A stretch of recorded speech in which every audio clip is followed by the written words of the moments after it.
बीते बुधवार की सुबह बागेश्वर के एक गांव रिखणी में बुजुर्ग दंपत्ति ने जहर खा लिया। 75 साल के बुजुर्ग मोहन राम की आर्थिक स्थिति ठीक नहीं थी। वह सालों से पत्नी का इलाज करा रहे थे, पर बुधवार की सुबह हिम्मत हार गए। लंबे समय से बीमारी से जूझ रही उनकी पत्नी किसनी देवी को जब पति के जहर खाने की खबर मिली तो उन्होंने भी जहर खा लिया। बुजुर्ग दंपत्ति को अस्पताल ले जाया गया। पत्नी किसनी देवी तो बच गई, पर मोहन राम नहीं बच सके। अखबार के भीतरी पन्नों में यह खबर छपी, पर किसे फ़र्क पड़ा। ऐसी ही एक खबर पिछले साल भी तो अखबार में छपी थी, जब एक माँ और उसके 3 बच्चों की लाश घर के भीतर मिली थी।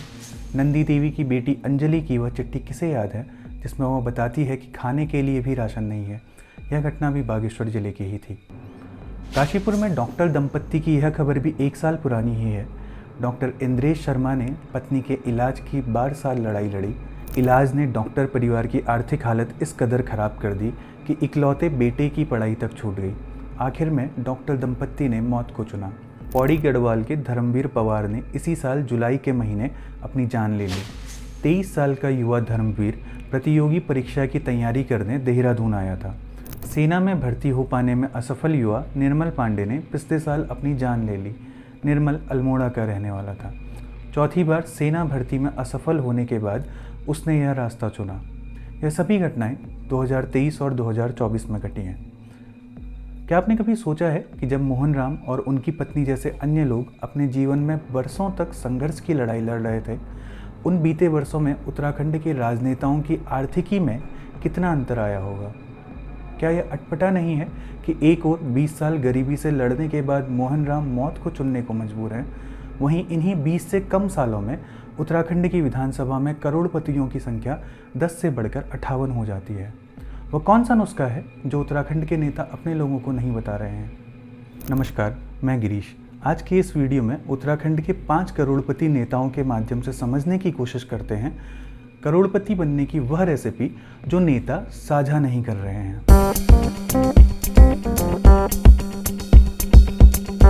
उत्तराखंड बनने के बाद हमारे नेताओं के जीवन में नोटों का सावन खूब आया। नोटों की ऐसी बारिश हुई कि लखपति नेता करोड़पति बन गए। करोड़पति नेताओं के सामने युवाओं के रोजगार का मुद्दा 2 टके की नौकरी से ज़्यादा कुछ नहीं। आज जिन 5 करोड़पति नेताओं के सावन की बात हम करने वाले हैं, उसमें पहले हैं पूर्व मुख्यमंत्री त्रिवेंद्र सिंह रावत। त्रिवेंद्र सिंह रावत केंद्रीय नेतृत्व के चहेते हैं, इसलिए 2022 के विधानसभा चुनाव से कुछ महीने पहले हुई छीछालेदर के बावजूद उनको इस साल हरिद्वार से लोकसभा बुलाया गया। 2007 में जब त्रिवेंद्र सिंह रावत ने डोईवाला विधानसभा सीट से चुनाव लड़ा, उनके पास 20,40,000 रुपये के आसपास की संपत्ति थी। इसमें 80,000 रुपये की एग्रीकल्चरल लैंड शामिल थी। बाद के वर्षों में उनके पास 55,73,000 रुपये की एग्रीकल्चरल लैंड हो गई। 2007 में उनके बैंक डिपॉजिट आदि में करीब 70,000 रुपया था, जो बाद में 59 लाख हो गया। 2024 में जब त्रिवेंद्र सिंह रावत हरिद्वार से चुनाव लड़ते हैं, उस समय उनके पास 6 करोड़ 75 लाख के आसपास की संपत्ति थी। अब बात करते हैं पूर्व कैबिनेट मंत्री अजय भट्ट की। 2007 में अजय भट्ट ने रानीखेत से विधानसभा चुनाव जब हारा, तो उस समय उनके पास 1,25,000 रुपये के आसपास की संपत्ति थी। इस समय उनकी यह पूरी संपत्ति एग्रीकल्चरल लैंड में थी। बाद के वर्षों में उनके पास 68 लाख की एग्रीकल्चरल लैंड हो गई। 2024 तक अजय भट्ट की कुल संपत्ति की कीमत 4 करोड़ 87 लाख हो गई।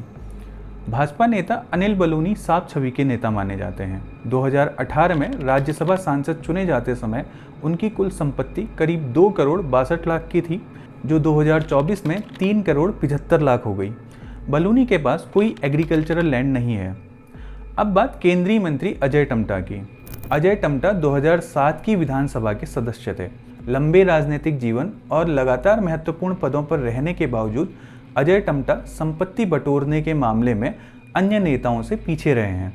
साल 2007 में उनके पास कुल 2,25,000 की संपत्ति थी और देनदारी 14 लाख के आसपास की। 2024 में वह करीब 1 करोड़ 23 लाख की संपत्ति के मालिक हैं, जिसमें 19 लाख की देनदारी है। रही बात माला राज्य लक्ष्मी शाह की, तो उनके पास इतनी संपत्ति है जितनी इन चारों की मिलाकर भी न होगी। अगर किसी परिस्थिति में चारों नेता अपनी संपत्ति मिला भी लें तो वह माला राज्य लक्ष्मी शाह की संपत्ति से 20 गुना कम ही रहेगी। 2012 में विधानसभा चुनाव के दौरान उनकी कुल संपत्ति 152 करोड़ थी, जो 2024 में 206 करोड़ हो गई। यह रिपोर्ट कोई खुलासा नहीं है, सब कुछ पब्लिक डोमेन में रखा हुआ है। रही बात केवल इन 5 भाजपा नेताओं की संपत्ति क्यों बताई जा रही है, तो यही पांचों देश की संसद में उत्तराखंड का नेतृत्व करते हैं। चलते चलते यह भी जान लीजिए कि साल 2007 में जब उत्तराखंड विधानसभा बनी तो उसमें 10 करोड़पति थे। 2022 में गठित उत्तराखंड विधानसभा में करोड़पतियों की संख्या 58 हो गई है। एक रिपोर्ट के अनुसार राज्य में पिछले 5 सालों में केवल 17,743 अभ्यर्थियों को ही रोजगार मिला है। उत्तराखंड में इस वक्त 8 लाख से ज़्यादा पंजीकृत बेरोजगार हैं। करोड़पति नेताओं और बेरोजगार युवाओं के आंकड़ों को देखकर जीनत अमान और मनोज कुमार पर फिल्माया गया यह गीत खूब फिट बैठता है।